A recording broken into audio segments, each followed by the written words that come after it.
नमस्कार, मैं राधा ठाकुर आप सभी दर्शकों का अन्नदाता कार्यक्रम में स्वागत करती हूं। हमारे देश का किसान जन का पोषक है, वे श्रम का देवता है, अन्नदाता है। उसमें ही भारत की आत्मा निवास करती है और ऐसे ही किसान भाइयों की प्रगति के लिए हम खेतीबाड़ी से जुड़ी बहुत सी नई लाभकारी जानकारियां हर रोज सुबह लेकर आते हैं। तो चलिए कार्यक्रम शुरू करने से पहले देखते हैं क्या है आज के अन्नदाता में। नीम आधारित कीटनाशक बनाने की विधि और प्रयोग के लाभ। पॉली हाउस में राजमा की खेती से कमा सकते हैं अच्छा मुनाफा।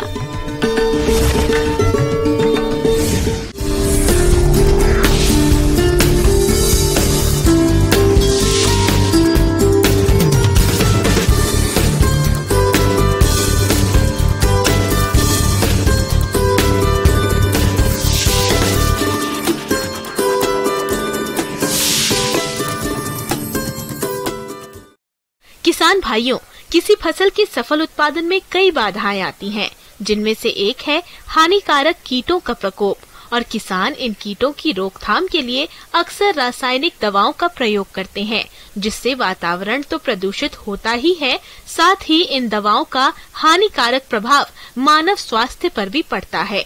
इतना ही नहीं, इनके प्रयोग से कृषि में लागत भी बढ़ जाती है। इसलिए इन रासायनिक दवाओं के दुष्प्रभाव से बचने के लिए अब किसानों को नीम आधारित कीटनाशी दवाओं का प्रयोग करना चाहिए, जिन्हें किसान अपने स्तर पर ही तैयार कर सकते हैं।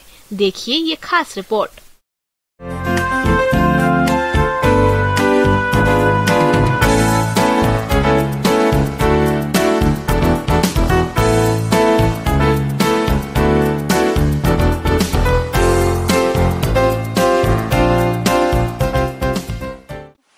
आज के कृषि की चर्चा विषय में हम जैविक रूप से किस प्रकार कीटनाशक का निर्माण करें, उस प्रक्रिया में नीम का इस्तेमाल कैसे किया जाए और कौन कौन से तरीके हैं जिससे नीम से हम जैविक कीटनाशक को बना सकते हैं, उस पर बात करेंगे।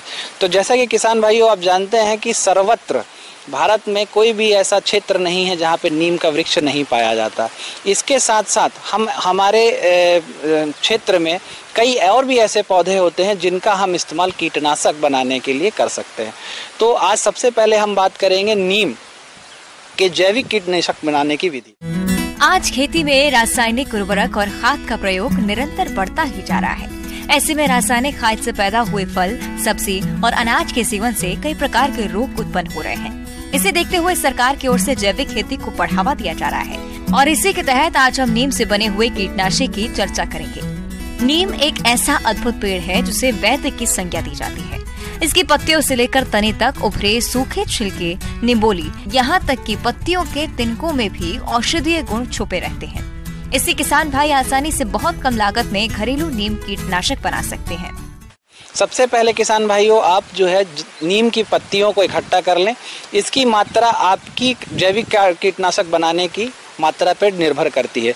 सामान्य रूप से हम 10 किलोग्राम यदि हरी पत्तियों को इकट्ठित करते हैं तो उसके द्वारा हम लगभग 5 लीटर का हमारा जैविक कीटनाशक को तैयार कर सकते हैं। इसके लिए सबसे पहले आपको 10 किलोग्राम हरी पत्ती को इकट्ठा करना है और उस पत्ती को तोड़कर पानी में 10 लीटर पानी में उसको आपको भिगो के रखना है। इसके लिए आपको पानी में 2 से 3 दिन तक पत्तियों को छोड़ देना है। उसके पश्चात चाहे हरी मिर्च या लहसुन, इनका 1-1 किलोग्राम की मात्रा पीस कर इसको आप उसमें डालकर इसको और अधिक प्रभावी बना सकते हैं। इस प्रकार से बने हुए मिश्रण को आपको लगभग धीमी आंच में तब तक गर्म करना है जब तक इसका जो अर्क है वो इसकी आधी मात्रा पे ना पहुंच जाए, अर्थात वो 5 लीटर की मात्रा पे ना पहुंच जाए। और इस प्रकार ये जो आपका तैयार मिश्रण है इसको आप प्रति लीटर पंप में डालकर, अर्थात 1 लीटर यदि आप एक पंप में डालेंगे, एक पंप सेट में, और इसका इस्तेमाल आप अपनी प्रभावी सब्जी वाली फसल हो उस पर आप प्रभावी रूप से नियंत्रण करने के लिए, कीटनाशक हो चाहे बीमारी हो, इसके लिए आप इस्तेमाल कर सकते हैं। सबसे पहले 10 लीटर पानी लें और उसमें 5 किलोग्राम नीम की हरी या सूखी पत्तियां या बारीक पिसी हुई नीम की निबोली, 10 किलोग्राम छाछ और 2 किलोग्राम गौमूत्र, 1 किलोग्राम पिसा हुआ लहसुन, इन सबको एक प्लास्टिक के ड्रम या मिट्टी के बर्तन में मिश्रित कर लें। फिर एक लकड़ी से इनको अच्छी तरह से मिलाएं। इसके बाद 5 दिनों तक किसी बड़े बर्तन में ढककर रख दें। ये भी ध्यान रखें कि हर दिन 5 दिनों तक दिन में 2 से 3 बार इस घोल को अच्छी तरह लकड़ी से मिलाते रहें। जब इसका रंग दूधिया हो जाए तो इस घोल में 200 मिलीग्राम साबुन और 800 मिलीग्राम ट्रिपोल मिला दें। अब इसका प्रयोग फसलों में अन्य कीटनाशकों की तरह किया जा सकता है। इसी के साथ हम देखते हैं कि आज जो है कीटनाशक के नियंत्रण के लिए इसके नीम के तेल का भी इस्तेमाल किया जाता है। तो नीम का तेल सामान्य रूप से किसान भाइयों आपको मार्केट में भी मिल जाएगा और इसके लिए आप नीम के तेल की मात्रा को 100 ml की मात्रा को यदि 1 लीटर पानी में घोलकर उसमें यदि आप थोड़ा सा अपना 80 ml के आसपास यदि कोई भी जो घर में उपस्थित डिटर्जेंट है उसको मिलाकर 10 लीटर पानी में पूरा घोल तैयार करके इस्तेमाल करते हैं तो ये भी कीटनाशक आपके छोटे स्तर पर प्रभावी रूप से कीट नियंत्रण करने में आपकी मदद करेगा। तो इस प्रकार से आप जैव कीटनाशक का निर्माण नीम की सहायता से आसानी से कर सकते हैं। साथ ही साथ ये उन कीटों के लिए बहुत प्रभावी है जो पत्तियों पर लग के उसका रस चूसते हैं और यदि हम इन प्रकार के कीटों के नियंत्रण के लिए रासायनिक दवा का इस्तेमाल करते हैं तो उसका जो लागत मूल्य है वो भी काफ़ी ज़्यादा होता है। तो यदि हम इन जैविक कीटनाशकों का उपयोग करें जैसे जो नीम आधारित हैं तो हमारी लागत मूल्य में भी कमी आएगी। साथ ही साथ किसान भाइयों जो एक बहुत महत्वपूर्ण बात यह है कि आपको कभी भी जब इस कीटनाशक का इस्तेमाल करें तो फसल की जो अवधि वो 1 माह की होनी चाहिए। 1 माह पुरानी फसल पे जब आप इसका इस्तेमाल करेंगे तो किसी भी प्रकार का दुष्प्रभाव के लक्षण आपको देखने के लिए नहीं मिलेंगे। तो आशा करता हूँ किसान भाइयों को ये जो कीटनाशक है जैविक कीटनाशक निर्माण की विधि उसके बारे में जानकारी पाकर अच्छा लगा हो। किसान भाइयों अब लेते हैं एक छोटा सा ब्रेक।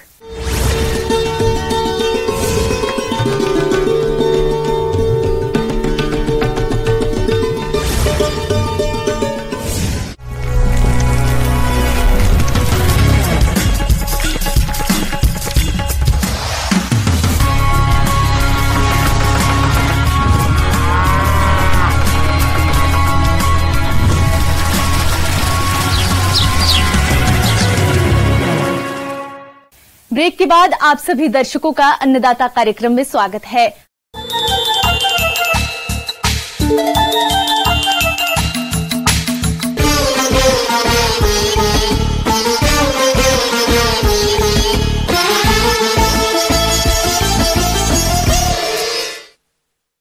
आजकल कृषि क्षेत्र में भी आधुनिकीकरण बड़ी तेजी से बढ़ रहा है।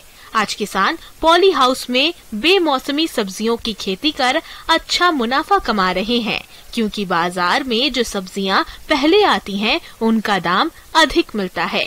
ऐसी ही एक फसल है फ्रेंच बीन जिसकी खेती किसान पॉली हाउस में कर सकते हैं। तो चलिए इसके बारे में विस्तार से जानते हैं बिहार कृषि विश्वविद्यालय सबौर जिला भागलपुर के कृषि वैज्ञानिक डॉक्टर अजय भारद्वाज से।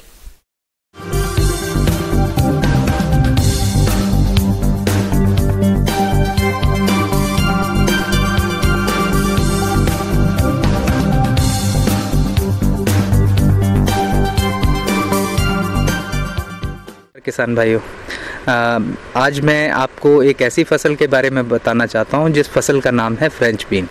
फ्रेंच बीन एक ऐसी फसल है जो ज़्यादातर ठंडे मौसम में उगाई जाती है और इसकी 2 प्रकार की किस्में होती हैं, एक बौनी किस्में और एक लंबी बढ़वार वाली किस्में। सबसे पहले तो ये एक फसल ऐसे मौसम में उगाई जाती है जिस समय मौसम आपका ठंडा है।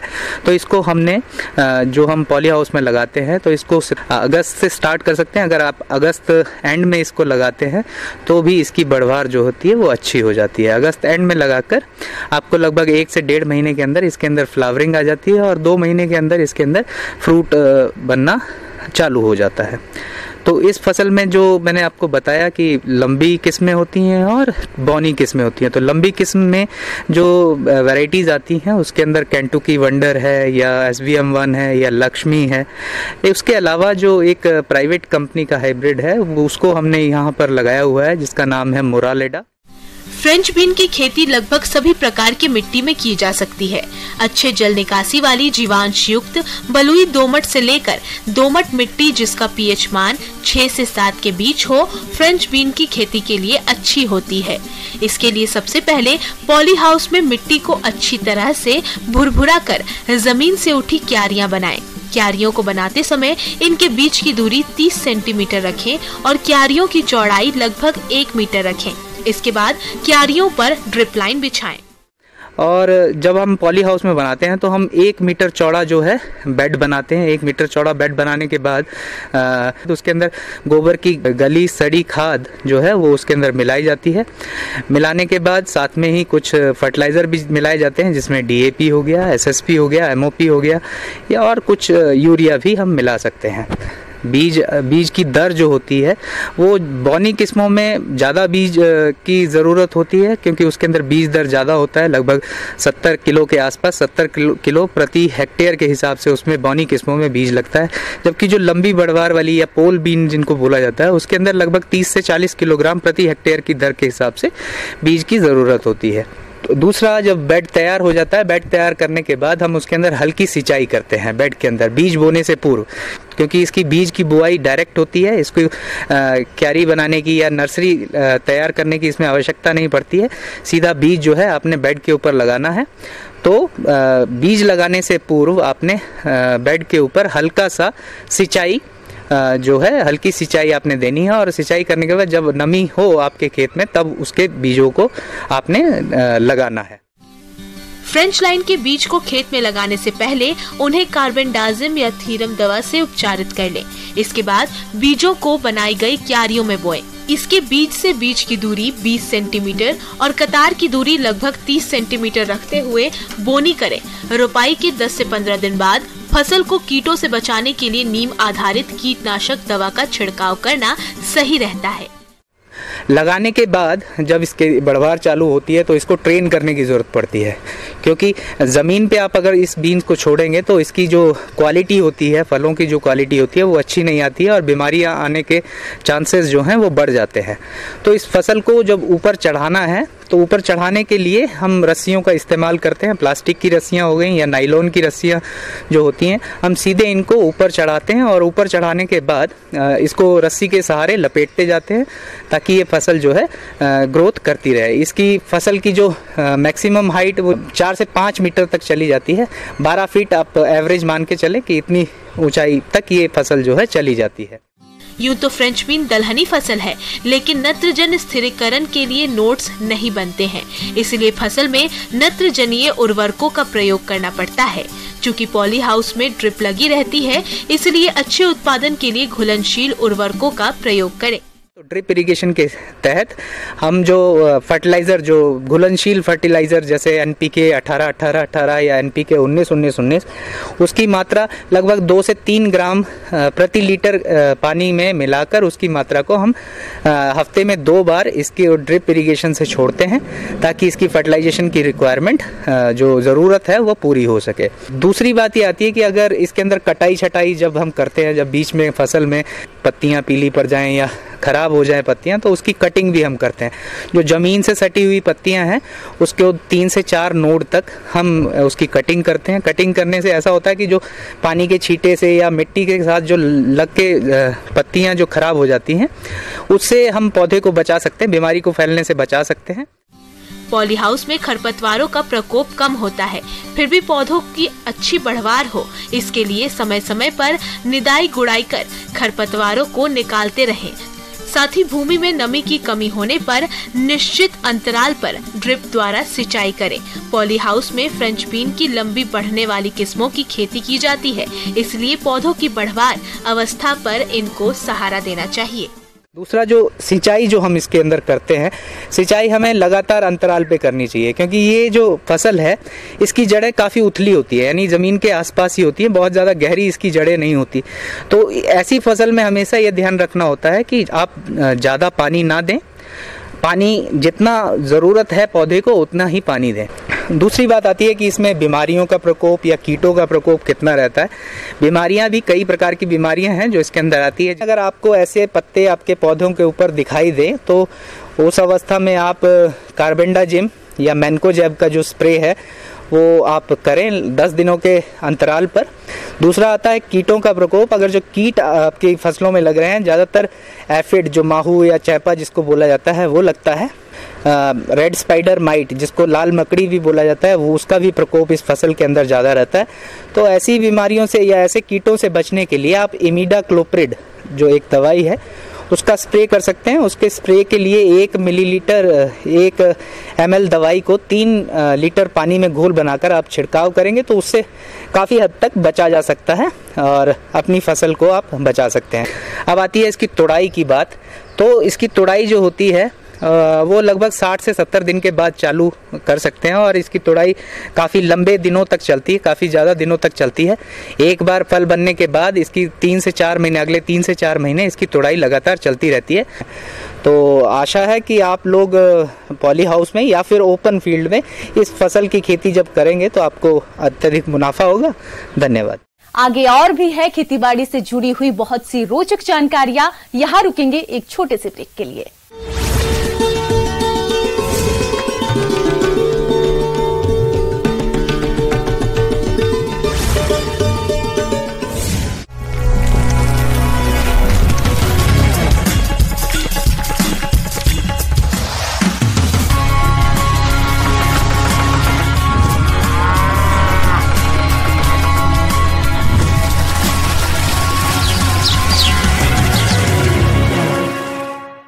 ब्रेक के बाद एक बार फिर से आप सभी दर्शकों का अन्नदाता कार्यक्रम में स्वागत है।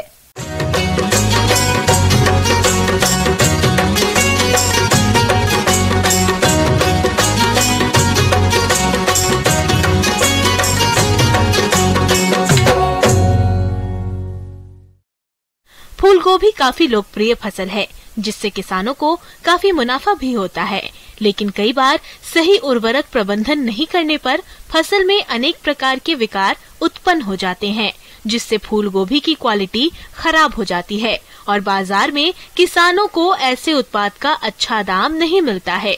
इसीलिए फसल में उर्वरकों का सही प्रबंधन कैसे करें, इस बारे में जानकारी दे रहे हैं बिहार कृषि विश्वविद्यालय सबौर जिला भागलपुर की कृषि वैज्ञानिक डॉक्टर शरीन अख्तर।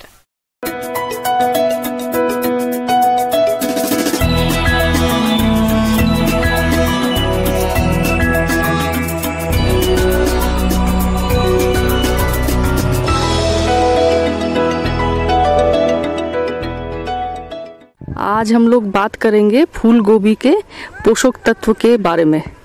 जैसे कि हम लोग जानते हैं कि फूल गोभी बहुत एक इम्पोर्टेंट सब्जी है और कोई भी सब्जी के अच्छे उत्पादन के लिए पोषक तत्वों का देना बहुत ज़रूरी होता है। खाद पानी अगर पाएगा फसल तभी उसमें उत्पादन अच्छा होगा, है ना। जीव जगत में जिस तरह से प्रत्येक प्राणी को अपना जीवन निर्वाह करने के लिए कुछ पोषक तत्वों की आवश्यकता होती है, उसी तरह से पौधों को भी अपनी वृद्धि, प्रजनन तथा विभिन्न जैविक क्रियाओं के लिए कुछ पोषक तत्वों की आवश्यकता होती है। इन पोषक तत्वों के उपलब्ध न होने पर पौधों की वृद्धि रुक जाती है, फसल में कई प्रकार के कार्यकी विकार उत्पन्न होने लगते हैं। तो इसमें जो है पोषक तत्वों का बहुत इम्पोर्टेंट रोल है और लगाने के समय पे हम लोग खेत जब भी तैयार करेंगे उस समय पे जो है 20 से 25 टन का जो है प्रति हेक्टेयर के रेट से हम अच्छे से सड़ा हुआ जो है गोबर की खाद मिलाएंगे। ये लैंड प्रिपरेशन के टाइम पे होगा और इसको अच्छे से जब लास्ट जुताई होगी उस समय पे खेत में मिला लेंगे और खेत तैयार कर लेंगे। उसके साथ साथ में जो है जब हम लोग रोपाई करने जाएंगे, रोपाई करने से जो है 2-3 दिन पहले जो हम लोग बेसल डोज अप्लाई करेंगे। लगभग NPK जो मात्रा है वो 120 किलो NPK नाइट्रोजन और 80 किलो का जो है फॉस्फोरस और 80 किलो का पोटाश, ये पर हेक्टेयर लगता है। तो ये NPK तो है सिर्फ NPK मात्रा में, और इसमें जो अगर हम लोग यूरिया और DAP ऐसे अगर सोचे तो हम लोग अगर DAP यूज़ करना चाहेंगे तो 174 किलो हम लोग DAP यूज़ करेंगे 1 हेक्टेयर के लिए। साथ में जो है 133 किलो MOP यूज़ करेंगे और उसके साथ में 65 किलो यूरिया, ये बेसल डोज के तहत हम लोग लगाने से पहले देंगे। और बाकी भी जो है 128 किलो हम लोग यूरिया और देंगे, ये जो है लगाने के 30 दिन पे के बाद में। तो ये प्रति हेक्टेयर के रेट से है और आप लोगों को जितना एरिया में लगाना होगा उस हिसाब से आप लोग कैलकुलेट कर लेंगे। अगर हम लोग एसएसपी यूज़ करते हैं तो डीएपी में तो नाइट्रोजन और फॉस्फेट दोनों एक साथ में रहता है। अगर एसएसपी यूज़ करते हैं तो एसएसपी के लिए मात्रा कुछ अलग हो जाएगी। इसमें जो है बेसल डोज में हम लोग 130 किलो यूरिया देंगे, साथ साथ में जो है एसएसपी के लिए 500 किलो जो है एसएसपी 1 हेक्टेयर के लिए और 133 किलो का एमओपी देना पड़ेगा और रिमेनिंग और भी 130 किलो जो है यूरिया, इसको हम लोग फिर टॉप ड्रेसिंग के तौर से 30 दिन के बाद अप्लाई करेंगे इस क्रॉप में। साथ साथ में फूल गोभी में सूक्ष्म जो पोषक तत्व है उसकी भी काफ़ी महत्व है, क्योंकि हम लोग देखते हैं काफ़ी सारा फिजियोलॉजिकल डिसऑर्डर होते हैं इसमें, ब्राउनिंग होती है, फिर विपटेल होती है, कुछ अगर सूक्ष्म पोषक तत्व अगर कम होती है तब ये सब होने लगता है। फूल गोभी की फसल में बटनिंग की समस्या। फूलों के पकने से पूर्व फूल छोटे रहकर फटने लगते हैं और पौधों का विकास भी सामान्य नहीं होता। अगैती जातियों को देर से बोने पर ये भी समस्या दिखाई पड़ती है। विपटेल की समस्या। अम्लीय भूमि में पौधों को मोलिब्डेनम तत्व पर्याप्त मात्रा में नहीं मिलने पर पत्र दल का उचित विकास न होकर केवल मध्य शिरा का ही विकास होता है, जिसे विपटेल कहते हैं। मोलिब्डेनम की कमी से पौधों की पत्तियां मुड़ी हुई किनारे से सफेद होने लगती हैं, जो बाद में मुरझाकर गिर जाती हैं और बीज का फूल वाला भाग अनियमित रूप से बढ़ जाता है तथा फूलों का विकास नहीं होता। फसल में दैहिक विकार की समस्या से बचने के लिए मिट्टी परीक्षण के आधार पर उर्वरकों का प्रयोग करें। बुवाई के समय अनुसार प्रजातियों का चयन करें। साथ ही फसल में सूक्ष्म पोषक तत्वों का घोल बनाकर छिड़काव करें। तो इसके लिए जो है हम लोग अगर एक माइक्रोन्यूट्रिएंट का जो मिक्सचर होता है वो माइक्रोन्यूट्रिएंट मिक्सचर लगभग 2.5 से 3 ग्राम प्रति लीटर और उसके साथ में एक बोरोन का 1 ग्राम प्रति लीटर का अगर साथ ही साथ में घोल बना के स्प्रे करते हैं लगभग 40 दिन पे, तो जो फसल है इसका क्वालिटी बहुत अच्छा होता है। कर्ड भी जो है सफ़ेद होता है, कॉम्पैक्ट होता है और काफ़ी बड़ा होता है और गुणवत्ता इसका मेंटेन रहता है। और कभी कभार हम लोग देखते हैं कि इसमें ब्राउनिंग हो जाती है, गोभी में ब्राउनिंग होती है, तो पत्ते में जो है भूरा भूरा धब्बा होता है, जल भरा हुआ धब्बा ऐसे लगता है और गोभी के ऊपर भी भूरा रंग का स्पॉट आ जाता है, तो वो ब्राउनिंग कहलाता है। तो ये मेनली होता है बोरोन की कमी के वजह से। और ये ऐसे अगर स्थिति है, सॉइल टेस्टिंग भी करवाना ज़रूरी है। सॉइल टेस्टिंग करा के अगर आपको लग रहा है कि बोरोन की कमी है तो फसल में लगाने से पहले ही जो है 10 से 15 किलो बोरैक्स यूटिलाइज करना चाहिए और बोरैक्स को आप फसल लगाने से पहले उसको मिला दीजिए और फसल लगाने के बाद में अगर आ गया है तो आप स्प्रे कर सकते हैं उस केस में 2.5 से 3 ग्राम बोरोन पर लीटर। एक और प्रॉब्लम रहता है जो है मोलिब्डेनम की कमी से, तो उसमें विपटेल नाम की भी एक डिसऑर्डर आती है और इसमें जो है मोलिब्डेनम की कमी रहती है, तो इसीलिए होता है।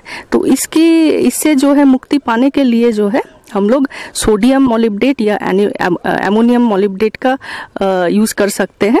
इसमें जो है 1 ग्राम से लेके 2 ग्राम पर लीटर का जो है हम लोग घोल बना के अगर स्प्रे करते हैं तो इस विपटेल से हम लोग का मुक्ति मिल सकता है।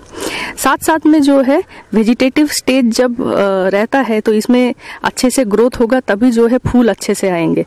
तो इसके लिए जो है आपको आप लिक्विड फर्टिलाइज़र जो है, जो घुलनशील फर्टिलाइज़र होता है NPK 19-19-19 हम लोग पाते हैं, उसका 5 से 7 ग्राम प्रति लीटर के दौर से हम करके घोल बना के इसमें लगभग 40 से 45 दिन पे अगर क्रॉप में एक स्प्रे करते हैं तो फसल बहुत अच्छा होता है और जो हमारा कर्ड होगा, जो फूल गोभी होगी, उसका भी क्वालिटी बहुत अच्छा होगा।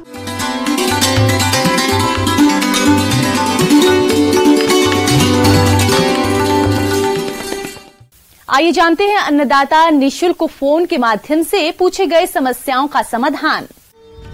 आज की अन्नदाता हेल्पलाइन में हमने जिसे प्रश्न को शामिल किया है उसे पूछा है। गांव माजिदपुर, जिला नालंदा के त्रिलोकी पांडे ने अपने फसलों में बिहार रोमिल कीट की रोकथाम के बारे में जानकारी चाहिए है, तो इसके लिए देखिए कार्यक्रम का यह अंश।